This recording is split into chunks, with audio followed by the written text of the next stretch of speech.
Bear in mind, we have been set. Ang pag-ibig ng Panginoon ang nagpalaya natin. Huwag mo kalilimutan mo. Amen? Amen. For God so loved the world that He gave His only begotten Son. Yung kanyang pagparito, yun yung naging simula ng kalayaan natin. Bakit? Sapagkat napagtagumpayan na niya ang mundo. Napagtagumpayan na niya ang kasalanan. Kaya ano sabi niya? O death, where is thy sting? O sin, where is thy victory?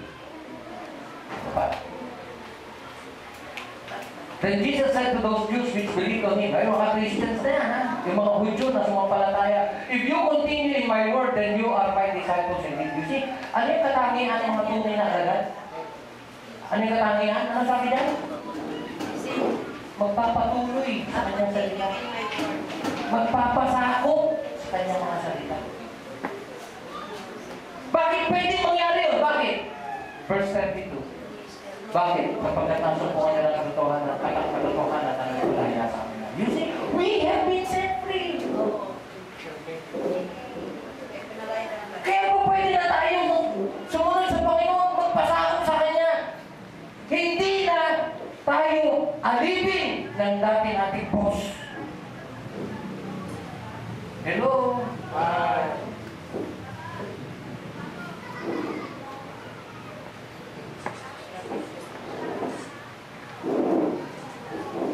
Another observation. For brethren, you have been called unto liberty, only use not liberty for occasion to the flesh, but by love, serve one another. Second observation. Kanina, first observation, we have been set free. Napalaya na tayo. Kaya magagawa na natin yung ayaw ng laman na gawin natin. Ikalawa, tingnan nyo. We have been called to serve one another. That's the second observation. Kung Christian ka, by the way, isang katangian ng Christianity, unselfishness. Naalala niyo yung The Good Samaritan? The Good Samaritan.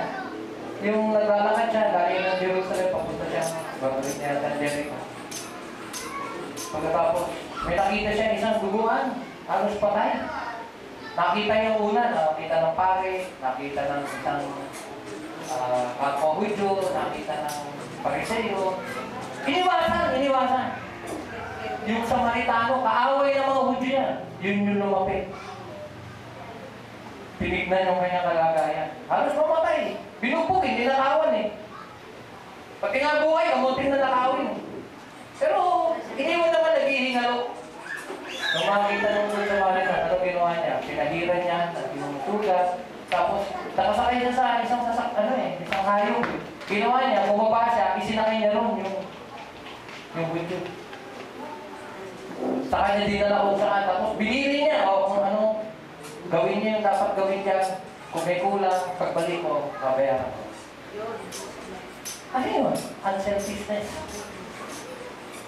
Kadalasan, hindi natin gagawin yun. Abala yun eh. Huwag yan, imbisigahan pa ako, imbisi walang kasalanan. Yun yung isang aplikasyon nun. Pero kung Christian ka, handa kang gumawa ng nararapat, makatulong na. Makatulong na. Kung Christian ka, iniisip mo, paano kaya ako makakatulong? Hindi aksidente, nandun ka sa sitwasyon na yun. Hindi aksidente. Hindi ka man makapagbigay ng pera mo, pero yung tulong mo, may maibibigay ka. Diba? Yung presensya mo.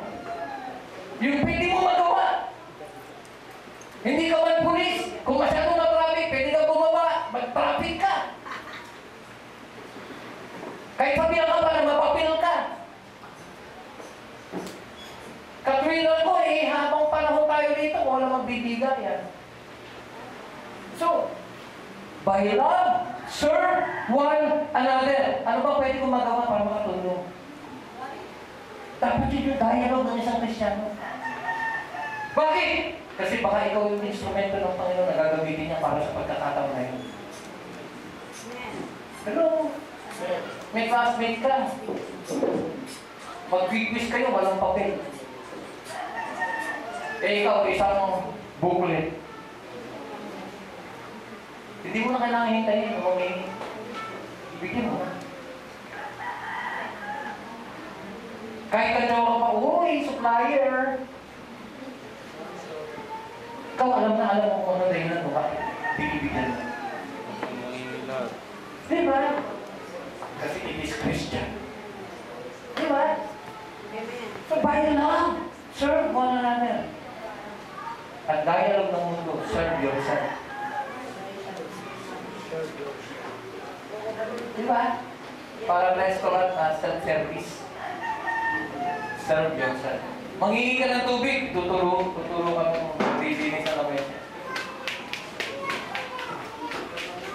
Tinuturo niya yung lalagyan ng tubig, muna. Ibig sabihin, hindi kita paglilingkuran. By love, serve one another. That is the beauty of Christianity. Sa impyerno lang, yung mga tao ang papayat. Kaya yung mga pilit na nagpapapayat din sa mundo, kung gusto nyo talagang islim yung katawan nyo, kaya pupunta ka impyerno kasi lahat ng tao kaya. Sa langit ko, nagtatambukan ng mga tao. Ano yung bakit? Kasi sa impyerno, wala silang makain. Kasi sa langit ng impyerno raw, ang mga gobyernos mahahaba. Kwento lang naman to. Mahahaba yung gobyernos na pagka kumain, bawal magkamay. Pagka kumain, hindi mo maisubo kasi ang haba. Kasi impyerno kasi kanya-kanya ng kain doon sa impyerno Hindi mo na makakain kasi hindi nila magamit ng gobyerno. Sa langit at tataba ng mga tao. Bakit mataba sila? Ang haba ng gobyerno kasi nagsusubuan sila.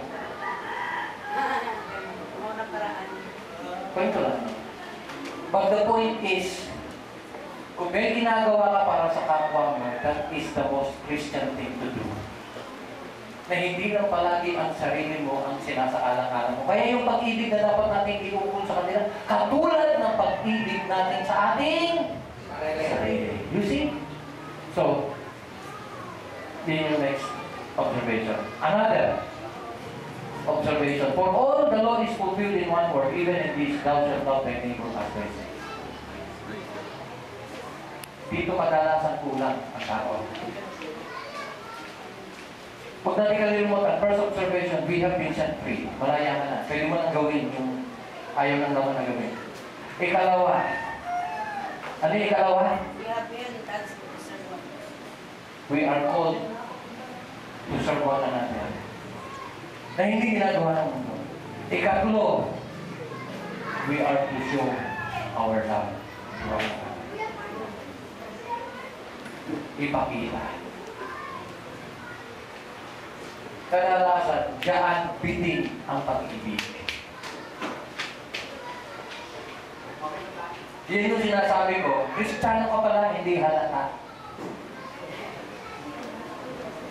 Bakit? Kasi aminin natin, may mga Kristiyano nagigiyang gumawa ng tama kasi natatakot makantsawa.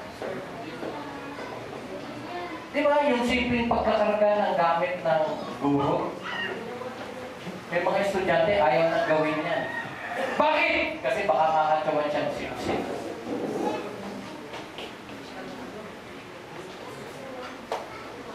Yung tinatawag na PDA, Public Display of Affection. Public Display of Affection. Yung PDA na binabanggit sa Biblia, Public Display of Affection, kung talagang mahal mo ang Diyos, ang sabi ng Diyos, papatunayan mo. Di ba? Ano sabi? If you love me, mayroong public display. Ano yun? You will keep my commandment. Susunod ka. Kaya ito ngayon, obvious ba yan? Na sa ating pagiging Kristiyano, yung bang ating pagsunod sa Panginoon nakikita. Hello? Hindi mo ipinapakita sa mundo yan, pero kung talagang sumusunod ka sa Panginoon, kapatid, makikita yan. Kaya may sinabi, let your light so shine before men, that they may see your good works and glorify your Father who is in heaven. A new commandment I give unto you, that you love one another even as I have loved you, and that you also love one another. By this shall all men know that you are my disciples. You see, hindi na makita. Malalaman at malalaman ng mga tao sa paligid natin na tayo ay Kristiyano. Kung tunay na nagmamahal tayo sa Panginoon. You see? So, these are the observations. We have been set free. Pinalaya na tayo. We are to serve one another. Dapat tayo maglingkuran, kapatid. Dito sa ating simbahan, dyan tayo tinawag na maglingkod sa bawat isa. Amen? Amen. Walang Panginoon dito. Ang Panginoon ang pinaglilingkuran natin, pareho natin pinaglilingkuran. Amen? So, tapos, we are to show our love for one another. Dapat makita. In the first place, may mga gawain. Dapat makita ka. Mag-participate ka. Kasi pag nag-participate ka, kitang-kita yan. Yung nandiyan ka. Di ba? May gagawin, hindi ka makita. Ha? So what did Christ pray for His disciples? He prayed for their charity. Because those that are saved, those that have been saved, have been set free, and will serve one another, and will show their love so that it will be seen and known not only by the brethren, but also by the world. So it must be shown. Dapat malipakita. Tignan niyo, Hebrews 10:24-25. Let us consider one another to provoke unto love and to good works. You see? To provoke unto love and to good works. Yung ginagawa mo, kapatid, para sa Panginoon. Habang ginagawa mo yan, may nai-encourage na iba para sumunod. Sa totoo lang, kung ikaw nagpapagamit sa Panginoon, kung may mga tao nakapaligid sa'yo, nakikita na nag-enjoy ka sa ginagawa mo, maiinggit sila. Gusto rin nilang gawin yung ginagawa mo. Yun yung provoking one another to love and good works. Ano ang ginagawa ng mundo? Nagpo-provoke sa galit. Tama? Kung Kristiyano ka, dapat nagpo-provoke ka sa pag-ibig. Kapag may kagalit ka, naku, maging mabait ka sa Kanya. Yun yung sinasabi sa Romans chapter 12, be not overcome of evil, but overcome evil with good. Kung may galit sa'yo, pakitaan mo ng maganda. Huwag kang tumigil hanggang hindi magiging maganda yung pakita niya sa'yo. Yun yung ibig sabihin yan, provoke and to love and to good works. Huwag mong gantihan ang masama, gantihan mo ng mabuti ang masama.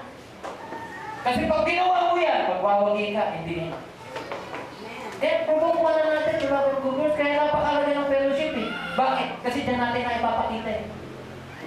Yung magkakasama tayo. Kitang-kita yan, kaya nga sabi ko sa inyo eh, kung tama ang espiritu mo, ma-highlight siya. Kung mali ang espiritu, makikita rin yan. Are you listening? Amen. So fellowship, kaya sabi, huwag niyong pabayaan. Take note ha, huwag niyong pabayaan ang pagkakasama-sama. Bakit? Kapag yan yung ugali ng iba. As the manner of some is. But, exhorting one another. Ano yung exhorting one another? Serving one another. Hugasan ng paa. Exhorting one another, so much the more as you see the day approaching. Habang papalapit ang pagbabalik ng Panginoon, mas mahalaga na gawin natin na yan. Amen. So every time we're together, nagagawa natin yung we provoke one another to love and good works. For all you know, pagka nagkakasama tayo, diyan tayo nagkakapalakasan. May problema ka kung saan, pagdating natin sa simbahan, ipag-pray natin, nahamon tayo, nasabihan tayo, magpatuloy ka ng kapatid, kaya mo yan. Hindi natin ginagatungan, ako, dito kaya, ako, hindi tayo nagkakagatungan na gano'n. Nagkakatulungan tayo para yung mga nanlalambot, nanlalamig, ipabigyan natin ang konti. Amen? Amen. Tingnan mo kami mo. Pakisabi mo sa kanya, I'm glad you are here. I am glad that you are here. Sana, ayan ha. Mga kaibigan, salamat, nandito kayo ngayong umaga. Ito. It must be shown, dapat makita. Bakit? So that it will be known. Kasi yun yung magpapatunay na talagang Kristiyano nga tayo. Ano sabi? By this shall all men know that you are my disciples. Ano? Yung condition? If you have love one to another. You see? If it is shown, it will be known. You know why it is not known? It is not shown. Hindi obvious. Silent Christian ka ba? Secret Christian ka ba? Nung tinawag tayo ng Panginoon, tinawag tayo as a witness. Yung witness, nagsasalita yan, nagpapahayag kung ano yung alam niya. hindi tayo tinawag as secret agent. Na walang alam. Pag tinanong, I don't know that. Para malaman, dapat may magpakita. Di ba? Amen. Hindi mo kailangan mag-ingay para makita ka. Hindi, kapatid, maging mabuti ka lang. Yung ginagawa mo, nagugumiyaw sa mga taong nakapaligid sa'yo. Amen? Amen. So magpatuloy ka lang sa paglilingkod sa Panginoon. Yung ginagawa mo, it speaks volumes of words na yung ibang tao namamangha sa buhay. Diba? Let your light so shine before men that they may see your good works and glorify your Father who is in heaven. So, it must be shown so that it will be known. It must be shown so that it will be seen. Para makita. Para makita. Sabi nga sa Kapampangan, subukan pa mo para mabago. Sige na, tingnan natin. Para malaman natin. Yan. Subukan pa mo para mabago. And people see what you do, how you act,